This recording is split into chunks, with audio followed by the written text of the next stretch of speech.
참 잘 오셨습니다. 예. 오늘이 우리 절기로, 우리 교회 절기로 무슨 날인지 아십니까? 그 주보에 나와 있죠? 종려주일입니다. 우리 사순절을 지내서 이제 종려주일을 지나고 또 내일부터는 한 주간 뭡니까? 고난주간이죠. 예수님이 십자가를 향해서 하루하루 걸어가셨던 그날을 기억하며 주님의 고난을 묵상하는 한 주간입니다. 여러분, 사순절은 뭘까요? 사순절.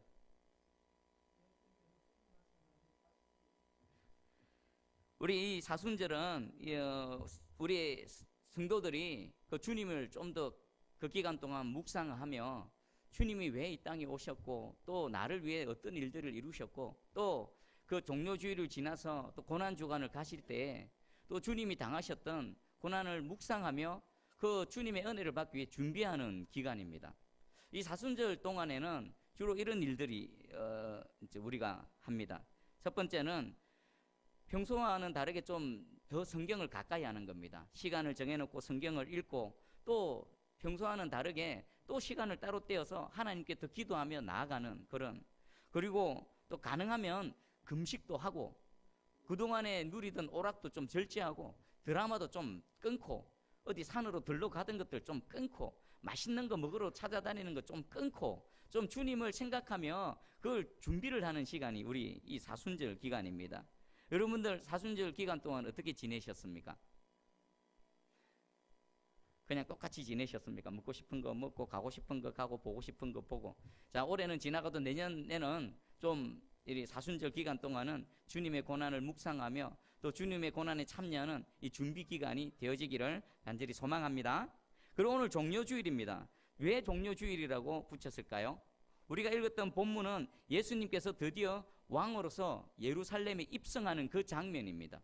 그때에 수많은 무리들이 종려나무 가지를 꺾어서 발 아래 깔고 또 흔들면서 호산나 호산나 다윗의 자손이여 찬송하리로다.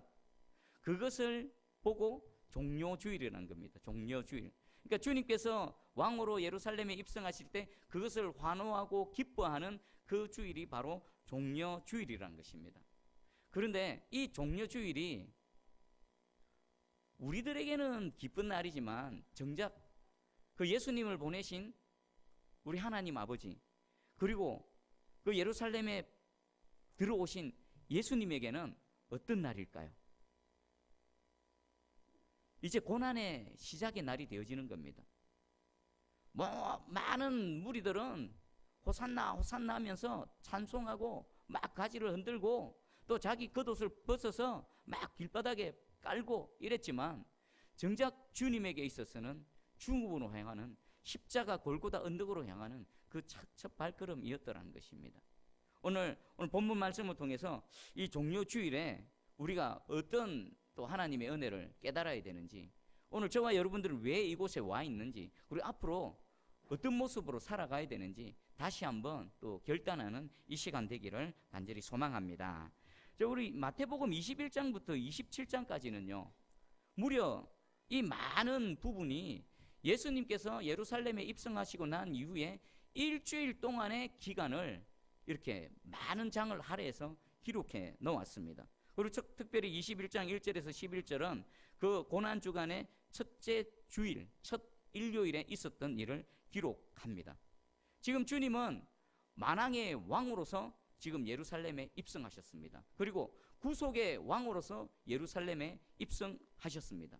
근데 많은 사람들은 이 예수님을 유대인의 왕으로는 인정했지만 전혀 다른 왕의 모습을 그리고 있습니다. 예수님은 왜 예루살렘에 들어오셨습니까? 한마디로 말씀드리면 죽기 위해서 예루살렘에 들어오셨습니다. 자, 그러면 쭉 한번 살펴보겠습니다. 우리 1절하고 2절을 한번 읽어봅니다. 시작. 그들이 예루살렘에 가까이 가서 감난산 벳바게에 이르렀을 때에 예수께서 두 제자를 보내시며 이르시되 너희는 맞은편 마을로 가라. 그리하면 곧 매인 나귀와 나귀 새끼가 함께 있을 것을 보리니 풀어 내게로 끌고 오라. 아멘. 예루살렘으로 들어가시기 직전에 예수님께서 두 제자에게 하신 명령이십니다. 예수님은 그동안은 자신이 메시아 되시고 구원자 되심을 제자들과 모든 사람들에게 그것을 숨기라고 말했습니다. 마태복음 16장 20절에 이에 제자들에게 경고하사 자기가 그리스도인 것을 아무에게도 이르지 말라 하시니라. 왜 예수님은 자신이 구원자요 메시아 되심을 알리지 말라고 말씀하셨을까요? 마태복음 16장은 이제 공생의 사역을 한창 진행하고 있을 때입니다. 만약에 예수님이 이때부터 그리스도의심이 만천하에 드러나 버리면은 예수님의 사역이 어떻게 되겠습니까? 예수님을 방해하려는 많은 무리들이 있었습니다. 대제사장, 서기관, 바리새인, 그 많은 예수님을 미워하는 무리들이 있었습니다. 예수님이 그리스도임이 드러나 버리면요, 그 예수님이 더 이상 사역을 행할 수 없을 정도로 많은 방해 공작이 있었을 것입니다. 그래서 예수님은 그 복음을 전파할 수 있는 시간을 벌기 위해서, 그리고 친히 택하신 12명의 제자들을 훈련시키기 위한 시간을 확보하기 위해서 제자들에게 내가 메시아임을 밝히지 마라, 아직은 때가 아니다, 숨겨라 라고 말씀하셨습니다. 그런데 이제 드디어 때가 되어졌습니다. 이제 예수님이 스스로 만왕의 왕이심을 드러내시면서 예루살렘에 입성하시기 전에 첫 번째 내리신 제자들에게 내린 명령입니다. 가서 나귀 새끼가 매여 있을 것인데 그것을 보면은 풀어서 끌고 오라라는 것입니다. 우리 이거 한번 생각해 보십시다. 왜 예수님은 이 명령을 하셨을까요? 이미 이 예수님의 명령은 구약의 스가랴 선지자에 의해서 예언되어졌던 말씀입니다. 제가 읽어드릴게요. 스가랴 9장 9절입니다. 시온에 따라 크게 기뻐할지어다, 예루살렘에 따라 즐거이 부를지어다. 보라, 내 왕이 내게 임하시나니 그는 공의로우시며 구원을 베푸시며 겸손하여서 나귀를 타시나니 나귀의 작은 것 곧 나귀 새끼니라. 아멘. 예수님이 이 땅에 오시기 전에, 수백 년 전에 이미 스가랴 선지자를 통해서 예언되어졌던 그 말씀이 오늘 예수님을 통해서 성취되어지고 있습니다. 보통 왕은 나귀 탑니까? 아니면 막 적토마 같은 멋진 말을 탑니까? 전쟁에서의 장군들은 나귀를 탑니까? 아주 힘센 말을 탑니까? 말을 타지요. 왕도 입성할 때는 그 뭐 백마든 하여튼 최고의 힘센 말을 타고 입성을 합니다. 그런데 우리 예수님은 나귀를 탑니다. 나귀 중에서도 작은 것 나귀 새끼를 탑니다. 말은 왕의 상징이요 승리의 상징입니다. 그런데 나귀는 반대로 겸손의 상징입니다.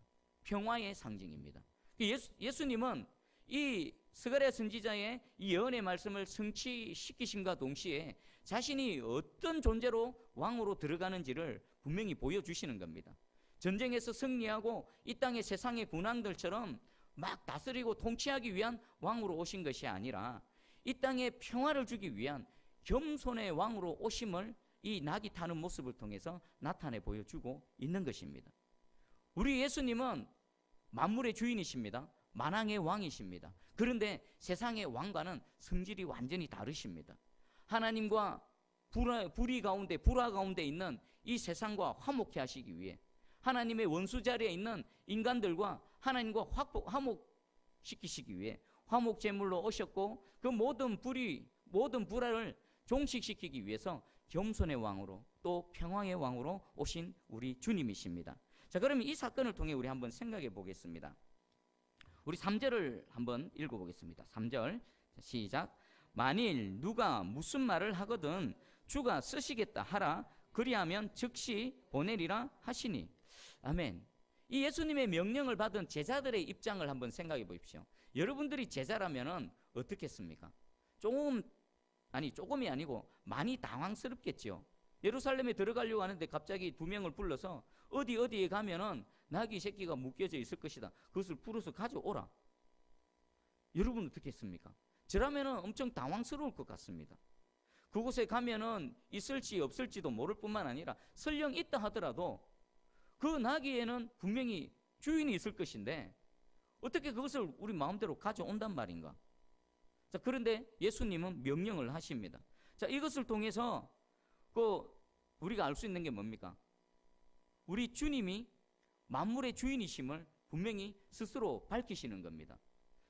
제자들이 어떻게 당황스러워할 줄 아시고 주님 말씀하십니다. 누가 무슨 말을 하거든, 주인이 무슨 말을 하거든, 예수님 뭐라고 하라고 했다고요?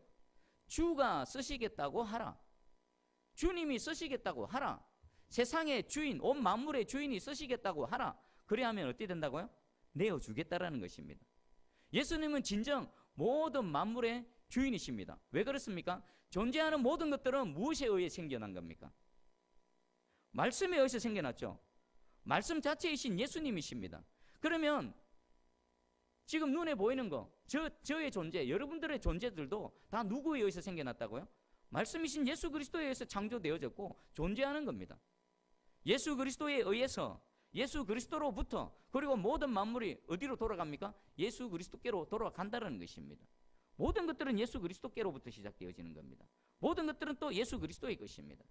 여러분, 이 주가 쓰시겠다라고 하라, 이 말씀을 통해 선포되어지는 주님의 주되심을 인정하십니까? 주님의 주되심이 믿어지십니까? 그러면 저와 여러분들의 존재 자체도 누구 것입니까? 주님의 것입니다. 저와 여러분들에게 맡겨주신 이 모든 것들을 누구 것입니까? 시간, 건강, 물질, 내가 누리는 모든 것들 하나님께서 내게 맡겨주신 은혜의 선물이고 단지 청지기로서 이 땅에서 그것을 소유하고 있을 뿐이라는 것입니다. 그러면 또 그 나귀의 주인도 한번 생각해 보겠습니다. 나귀의 주인. 나귀의 주인은 또 어떻겠습니까? 여러분들이 나귀의 주인이라 생각해 보십시오. 남의 일이라 생각하지 마시고. 당시의 나귀는요, 아주 재산적 가치가 아주 대단한 것이었습니다. 오늘날도 따지면은 차 그러면은 그 개인이 소유한 재산 중에서 1호 아니면 2호죠. 제 1호는 뭡니까? 집. 2호는 차. 근데 요즘은 좀 밖에서 젊은 사람들은 집보다도 차를 먼저 하죠. 집은 전세 살아도 차는 먼저 삐까뻔쩍한 것 없지 않습니까? 바로 이겁니다. 어떤 사람이 갑자기 와서 제가 막 대출해서 빚내가지고 좋은 차를 하나 샀는데 아주 애지중지하고 있는데 갑자기 그 차를 좀 쓰겠다고 달라 그럽니다. 아니 왜 이러십니까 했더니 주가 쓰시겠다. 주가 쓰시겠다. 여러분들이 갖고 있는 최고의 것이 뭡니까? 근데 갑자기 주님이 오셔서 내놓으라고 합니다. 아니 왜 그러십니까? 정답은 주가 쓰시겠다. 주님의 것을 주님께서 쓰시겠다라고 합니다. 여러분들 어떻게 하시겠습니까? 진짜 오늘 이 시간에 주님께서 오셔서 여러분들 인생 가운데 가장 소중한 거, 가장 좋아하는 거, 가장 기뻐하는 거, 그거 주가 쓰시겠다 내놔라면 여러분 어찌 하시겠습니까? 저는 성경 인물 중에서 궁금한 딱 2명 있습니다. 많은 사람들이 궁금해하는데 정말 궁금한 2명 있습니다. 첫 번째면 오병이어의 기적이 일어났을 때 그 보리떡 5개와 물고기 2마리를 내어놓았던 그 사람. 성경에는 그 사람에 대해서 아무런 소개도 하지 않습니다. 과연 이 사람이 누굴까? 예수님이 생명의 떡 되심이 증거되어지는 그 예화로 쓰임받았던 그 놀라운 오병이어의 기적이 쓰임받았던 그 한 사람, 이 사람은 과연 누굴까? 그리고 또 한 사람이 오늘 이 사람입니다. 주가 쓰시겠다라는 말 한마디에 그 귀한 낙이 내가 소유한 것 중에 가장 가치 있는 것을 그냥 선뜻 내어놓는 이 사람은 도대체 누군가? 누군지는 모르지만 그 빈 여백에 하나님께서는 어쩌면 저의 이름이 들어가시기를 원할 수 있습니다. 그 빈 자리에 여러분들의 이름이 들어가기를 주님이 원하시고 계십니다. 주가 쓰시겠다라고 하라 할 때에 모든 것들이 없어서 뭔가가 고난을 당하고 있을 때 기꺼이 내 작은 것을 내어놓는 그 오병이어의 주인공, 또 이 나귀를 내어놓는 주인공들이 저와 여러분들 되어지기를 주님의 이름으로 축복합니다. 이 나귀를 한번 생각해 보십시오. 그냥 내 것으로 갖고 있으면 그냥 그 개인의 어떤 소유물에 지나지 않습니다. 그런데 주님께 내어 맡겼더니 이 나귀가 어떻게 쓰임 받습니까? 왕을 태우고, 만왕의 왕을 태우고 그 왕의 도성인 예루살렘 성에 입성하는 그 귀한 사에게 쓰임받는 그 나귀가 되어지는 겁니다. 여러분, 하나님께 쓰임받기 원합니까? 여러분 개인 인생이, 내 이 연약한 내 이 인생이 하나님께 쓰임받기를 원하십니까? 여러분들이 하나님의 내어드리는 한 마리의 나귀가 되시기 바랍니다. 주가 쓰시겠다. 네 자신을 내어놔라. 네가 갖고 있는 좋은 것 하나 내어놔라. 기꺼이 아낌없이 아멘 하면서 내어놓을 때 하나님께서는 그거 먹으시고 입 닦아버리는 게 아니라 그것 갖고 놀라운 하나님의 영광을 나타낼 줄 믿습니다. 오늘 이 시간 결단하십시오. 주가 쓰시겠다라는 그 말씀 앞에 아멘, 하나님 감사합니다. 나를 선택하셨네요. 나를 택하여 주셨네요. 기꺼이 내어놓는 우리 모두 우리 새순교회 되어지기를 주님의 이름으로 축복합니다. 자, 그리고 예수님께서 그렇게 들어가실 때에 많은 무리들이 이제 환호를 합니다. 우리 8절을 한번 읽어보겠습니다. 8절. 자, 시작. 무리의 대다수는 그들의 겉옷을 길에 펴고 다른 이들은 나뭇가지를 베어 길에 펴고 9절 같이 있습니다. 앞에서 가고 뒤에서 따르는 소리 높여 이르되 호산나 다윗의 자손이여 찬송하리로다. 주의 이름으로 오시는 이여 가장 높은 곳에서 호산나 하더라. 아멘. 이들이 어떻게 외쳤다고요? 호산나 호산나 외쳤다라는 겁니다. 이제 우리의 왕이 오시네요. 우리 왕을 환영합니다. 그리고 자신의 겉옷을 벗어서 제자들은 예수님이 타실 나귀 등에다가 얹어줬습니다. 근데 무리들은 자기의 옷을 벗어서 어디에 놨다고요? 길에 폈답니다.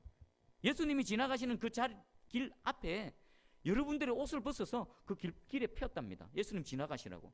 오늘날로 따지면 레드 카펫을 깔아놓은 겁니다. 자신의 옷으로. 여러분 지금까지 살아오시면서 누군가를 존경해서 그 사람 앞에 지나가는 길에 옷을 벗어서 펼쳐놓은 적이 혹시 있으십니까? 없습니다. 이건 쉽지가 않습니다. 아무리 존경합니다, 아무리 사랑합니다 하지만 이렇게 하기는 쉽지가 않습니다. 이것은 무엇을 뜻하냐면은 예수 그리스도에 대한 최고의 존경을 이렇게 표현한 겁니다. 종려나무 가지를 흔들면서 환호를 했고 자신의 옷을 펼쳐서 길바닥에 깔아놓아서 주님이 그 길을 그 옷 위를 지나가게 하는 최고의 존경과 찬사를 올려드린 것입니다. 자, 그런데 우리가 생각해 볼 게 있습니다. 이 무리들의 예수님을 바라보는 시선, 그리고 제자들이 또 옆에서 예수님을 또 모시고 갈 때의 제자들의 생각, 그리고 예수님의 지금 들어가시는 목적, 일치할까요? 다를까요? 다릅니다. 이 무리들은 어떻게 생각했을까요? 이제 얼마 전에만 해도 예루살렘에 오시기 얼마 전에만 해도 요한복음 11장에는 죽어서 나흘이나 지난 나사로를 살려내신 그분입니다. 오병이의 기적을 일으켰었던 분입니다. 손만 대면요 봉사가 눈이 떠지고 벙어리가 말을 하고 안전병이가 일어나고 그 무엇으로도 치유함받지 못하는 문둥병이 치유함받는 놀라운 일들을 일으켰던 그분입니다. 이분이 우리의 왕이 되시기만 하면은 만사형통입니다. 무슨 어려움이 있겠습니까? 어려움 없습니다. 그분이 한번 나서서 외쳐버리면요 바다도 잠잠케 되어지는데, 이분이 우리 왕이 되어지시면 지금 우리를 압제하고 있는 이 로마의 식민지의 이 모든 이 고난을 청산하고 다시금 그 영화로웠던 다윗과 솔로몬의 때를 회복할 것이다, 이런 생각으로 지금 예수님을 환호하고 있었습니다. 그러면 예수님 그 측근에서 가장 가까이서 예수님을 모시고 지금 예루살렘으로 들어가는 제자들은 무슨 생각을 하겠습니까? 나귀 등에 타시고 가시는 예수님을 바라보며 수많은 군중들이 환호하고 막 열광을 합니다. 그 옆에 제자들이 서 있습니다. 그들의 어깨가 어떻겠습니까? 그동안은 멸시받고 천대받았던 그들이 이제 보상받는 시간입니다. 이야, 이제 드디어 우리 때가 왔구나. 그동안 춥고 배고프고 복음을 전하면서 멸시당했던 이 모든 것들에 보상받는 시간이 되었구나. 이 모두들이 나와 함께 하시는 예수님 때문에 우리 앞에서 무릎을 꿇고 이렇게 환호하는구나. 이제는 때가 되어졌다. 무리들과 비슷한 생각을 하고 있으며 그들은 예수님 좌우편에서 한 자리 차지하고 권세를 누리며 이 땅에서 떵떵거릴 것을 생각했었습니다. 그런데 예수님은 무엇 때문에 예루살렘에 지금 들어오십니까? 십자가로 향하기 위해서 들어오시는 겁니다. 바로 오늘 이 밤이 지나면 바로 내일부터 예수님은 고난의 길을 걸어가실 것입니다. 자, 그러면 이 모든 광경을 바라보시는 예수님의 마음은 어떻겠습니까? 여러분들이 예수님이라면, 만약에 여러분들이 어느 마을을 지나가는데 마을 사람들이 막 환호를 합니다. 박수를 칩니다. 마치 대통령이 어느 마을에 가면은 막 도열을 하면서 빵빠레를 울리면서 하는 그런 모습을 상상해 보십시오. 여러분들에게 누군가 어떤 무리들이 그런 일들이 일어난다면 여러분들의 마음은 어떻겠습니까? 대단히 기쁘겠지요. 저라도 대단히 기쁘겠습니다. 막 마음이 기쁘고 즐겁고 그럴 겁니다. 근데 예수님의 마음이 즐거웠을까요? 두 가지 측면에서 결코 즐거울 수가 없습니다. 첫 번째는 개인적인 관점에서 이들은 모르지만 예수님은 압니다. 이제 십자가를 지고 이 모든 무리들의 죄를 지고 세상 죄를 지고 실제로 하나님이 아닌 하나님의 신분을 다 내려놓고 그 흉악한 죄인의 신분으로 십자가에 달려서 죽으셔야 될 것을 예수님은 아십니다. 그리고 죽는 것뿐입니까? 죽음에 이르는 그 과정 가운데 당해야 되는 멸시와 천대, 그리고 그 모진 고통들 예수님은 다 아십니다. 얼마나 그 진노의 잔, 하나님의 잔, 그 진노의 잔이 그 극심했으면 겟세마네 동산에서 아버지여, 할 수만 있으면 이 잔을 좀 지나가게 해 주십시오. 하나님이신 그분이 그런 기도를 땀방울이 핏방울이 되도록 그렇게 기도하셨겠습니까? 지금 그런 극심한, 똑같습니다. 예수님이라고 해서 손에 가시가 박히면 안 아팠을까요? 똑같이 아팠습니다. 누가 때리면 안 아팠을까요? 똑같이 아팠습니다. 누가 비웃고 조롱하고 멸시하고 학대하면 마음이 안 무너졌을까요? 똑같습니다. 그 길을 지금 들어가고 계십니다. 그것 때문에 결코 기쁠 수가 없었습니다. 또 하나가 있습니다. 환호하는 무리들을 바라보면서 제가 만약 예수님이라면 정말 마음에 낙심이 되었을 것 같습니다. 이 무리들 지금은 나를 환호하고 있지만 자신의 뜻이 이루어지지 않고 내가 지금 예루살렘에 들어오는 이 목적이 자신들의 목적과 달랐을 때에 그들이 어떻게 흉악한 폭도로 변해버려서 자신을 십자가로 내몰아버릴 것인지 예수님은 아셨습니다.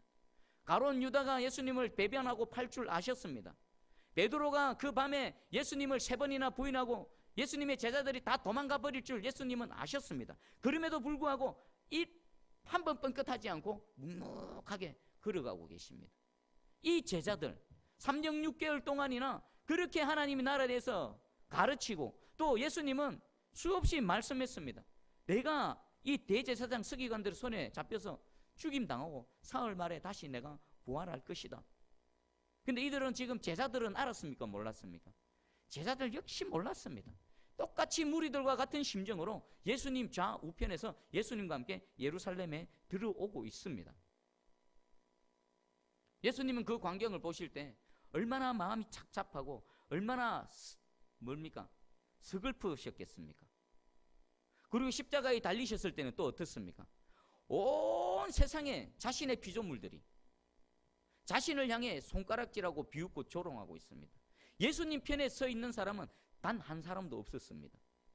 예수님은 늘 사역하실 때도 외로우셨고 홀로셨고 지금 왕으로서 입성하고 계시지만 수많은 관중들이 무리들이 열광하고 있지만 여전히 예수님은 홀로 계십니다.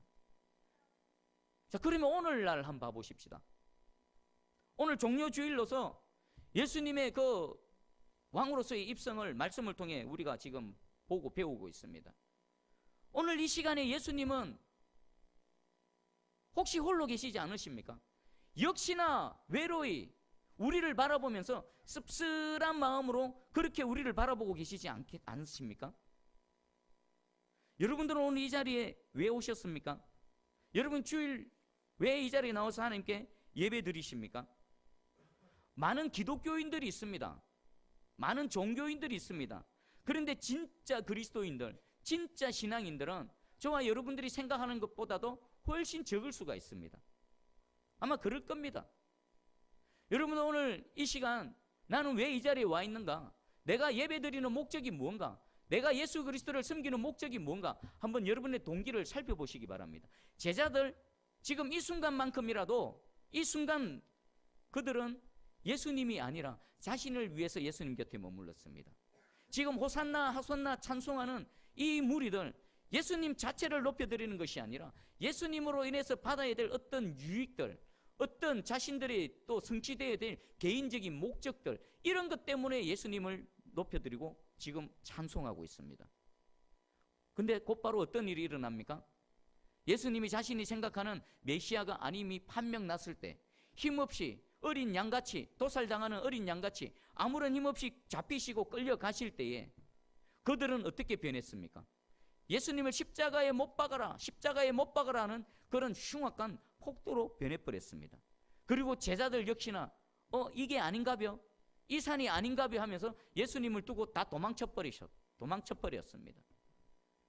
여러분들 우리 주님 앞에 우리 주님 자체 때문에 이 자리에 모여서 함께 예배하는 저와 여러분들 되기를 간절히 소망합니다.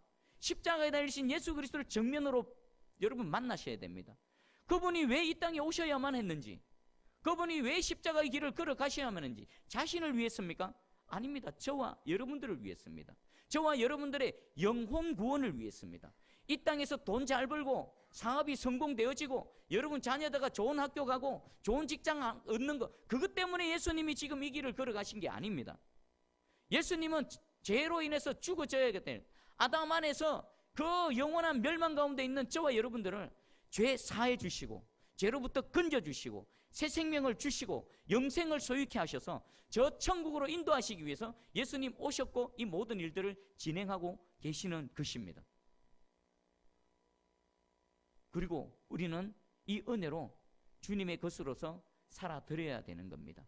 주가 쓰시겠다고 했을 때에 아낌없이 내 생명까지도 내어놓고 내게 주신 그 모든 것 내 것이라 아니고 내 거야가 아니라 우리 어린아이들이 장난감 하나 들고 내 거야 싸우고 보채는 이런 어린 수준에 있는 것이 아니라 주께서 주신 그것 장성한 분량까지 자라나셔서 주님의 몸된 교회를 위해서 헌신하고 섬기고 쓰임받는 하나님의 나라를 위해서 기꺼이 장성한 분량까지 자라나서 이 교회의 허리가 되고 하나님 나라의 허리가 되어져서 하나님 나라를 세우는데 힘있게 쓰임받는 저와 여러분들 되어지기를 주님의 이름으로 축복합니다.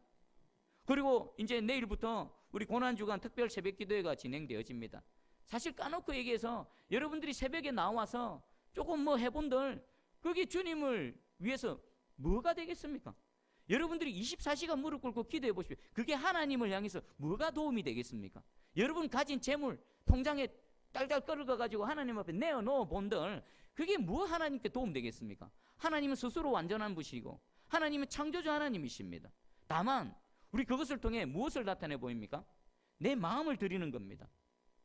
내가 표현할 수 있는 나를 위해서 그 십자가 길을 가신 그 주님을 좀 더 묵상하며 내 마음을 하나님께 표현하는 겁니다. 하나님, 내 마음을 받아 주시옵소서. 그리고 그럴 때에 하나님은 더 큰 은혜를 부어주실 줄 믿습니다. 더 십자가 은혜로 부어주시고 더 하나님의 사랑과 은혜의 자리로 우리를 이끌어 가실 줄 믿습니다. 저는 여러분들에게 또 간절히 부탁드립니다. 오늘날 보면은 주일 성수만 너무 강조되어집니다. 맞습니다. 주일 성수 중요합니다. 그런데요, 사도행전의 초대교회 보면 초대교회 성도들은 언제 모였습니까? 어느 때 모여서 예배드리고 어느 때 모여서 기도했습니까? 주일날만입니까? 매일입니다. 매일 모여서 기도했고 매일 말씀으로 양육받았고 매일 주님 찬양했고 매일 모여서 삶을 나누는 그런 초대교회의 모습, 그게 교회입니다. 근데 오늘날 성도들이 하도 안 모이니까, 하도 하나님 예배 안 하니까 주일만이라도 좀 와서 예배 드리십시오, 그렇게 주일 성수를 강조하는 겁니다. 근데 그거 잘못된 겁니다. 여러분 매일 와서 주님 앞에 엎드려야 되고 매일 주의 말씀을 들어야 되고 매일 주님 앞에 기도 드려야 될 줄 믿습니다. 여러분 종교개혁 때도 어떤 줄 아십니까? 그 종교개혁, 위대한 종교개혁자 칼빈이 그 제네바에서 사역을 할 때에 특별히 주일 성수 강조하지 않았습니다. 왜 그런지 아십니까? 칼빈 선생님이 사역할 때에 매일 3번의 예배가 드려졌습니다. 오전에, 오후에, 저녁에. 그러니까 따로 주일 성수 뭐 강조할 필요가 없는 겁니다. 우리 새수영교회가 그 사도행전에 초대교회로 돌아가기를 간절히 소망합니다. 매일 주님께 나아오기를 원합니다. 여러분요, 주일 성수만 하면요 1년에 몇 주가 있습니까? 52주죠. 그럼 주일 성수만 하는 사람은 1년에 하나님 앞에 52분만 나오는 겁니다. 그런데 우리가 주일에만 예배가 있습니까? 새벽 기도 있고 수요 예배 있고 금요 기도회 있고 그리고 주일 오전 오후 예배 있고, 이것만 해도 뭐 5번 10번 아닙니까? 만약에 일주일에 내가 5번만 하나님 앞에 나온다 치십시다. 그러면 4, 5, 20 한 달에 20번, 그리고 1년이면 그냥 대략 그냥 200번 250번 아닙니까? 1년이면요 주일에만 나오는 사람은 50번밖에 안 됩니다. 그런데 여러 모임 가운데 자신을 내어놓는 사람은 최소한 200번 이상입니다. 1년이 그런 간격이 차이가 있습니다. 그럼 10년이라고요. 10년 10년이면 주일에만 오는 사람은 500번이죠. 그러면 모든 모임에 참석하는 최소한 2000번에서 3000번은 됩니다. 하나님 앞에 500번 나온 사람하고 2000번, 3000번 나온 사람하고 같을까요? 다를까요? 다릅니다. 제가 왜 이것을 강조하냐면은 저는 예수 믿을 때에 좀 특이하게 새벽기도부터 나왔습니다. 새벽기도부터 나오고 새벽기도에서 하나님 만나고 새벽기도에서 은혜 받고 그리고 주일 성수하기 시작했습니다.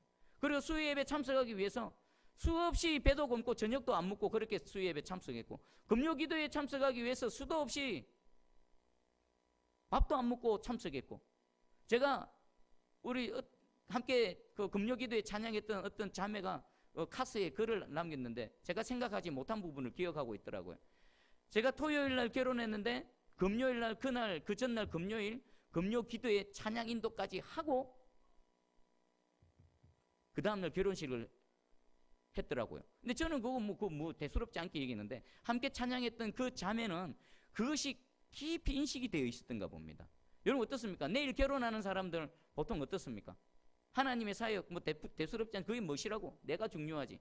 근데 저는 눈꽃만큼도 내일 결혼이 있는데 오늘 내가 하나님 찬양하는 이거 영향 안 받았습니다. 그대로 찬양했고 우리 지찬이 엄마도 같이 찬양했고 그 다음날 결혼식 올렸습니다. 제가 총신신대원 시험 치러 가는 그날도 마찬가지였습니다. 아침부터 나와서 섬기고 저녁 예배까지 다 드리고 그리고 혼자 차 타고 밤에 저 용인까지 올라갔습니다.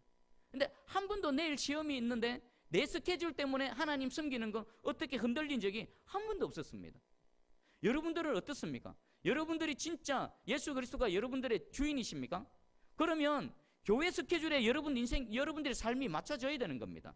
하나님의 절기에 이 스케줄에 여러분들의 삶이 맞춰져야 되는 겁니다. 내 쓸 거 다 쓰고 내 할 거 다 하고 남는 시간 그것 갖고 할까 말까 그것마저도 할까 말까 판단하다고 하고 싶으면 하고 말고 싶으면 말고 여러분 진짜 이런 사람이 주님이 내 주인이십니까? 직직하게 한번 들여다보시기 바랍니다. 여러분 간절히 여러분 축복합니다. 주님이 여러분들의 진짜 주인이시라면 우리가 이 작은 것 하나 하나님께 내어드림을 통해서 하나님 그것 갖고 기뻐 받으시고 여러분 인생을 통해 오병이의 기적뿐만 아니라 죽은 자도 살리시는 정말 여러분 삶 가운데에 죽은 영혼들 얼마나 많습니까? 그 영혼들 살리셔서 또 다른 제2의 제3의 나사로들로 가득히 채워주실 줄 확실히 믿습니다. 우리 믿음으로 도전하시고 또 헌신함으로 한번 주께 나아가기를 간절히 소망합니다. 그럴 때에 하나님의 부흥이 임하는 겁니다. 그럴 때에 하나님의 능력이 저와 여러분들 우리 새순교회를 통해서 나타날 줄 믿습니다. 한 주간 그 주님의 십자가 길을 묵상하십시다. 그리고 묵상하는 데서 그치면 안 됩니다. 주님 가신 그 길을 저와 여러분들도 가야 됩니다. 여러분 각자에게 맡겨주신 주님의 십자가가 있습니다. 그거 집어 던지지 마시고 혹시 버렸다라면 다시 부둥켜 안고 무거워서 자빠지고 무거워서 놓친다 하더라도 또 붙들고 걸어가는 그 한 주간의 새로운 시작이 되기를 주님의 이름으로 축복합니다.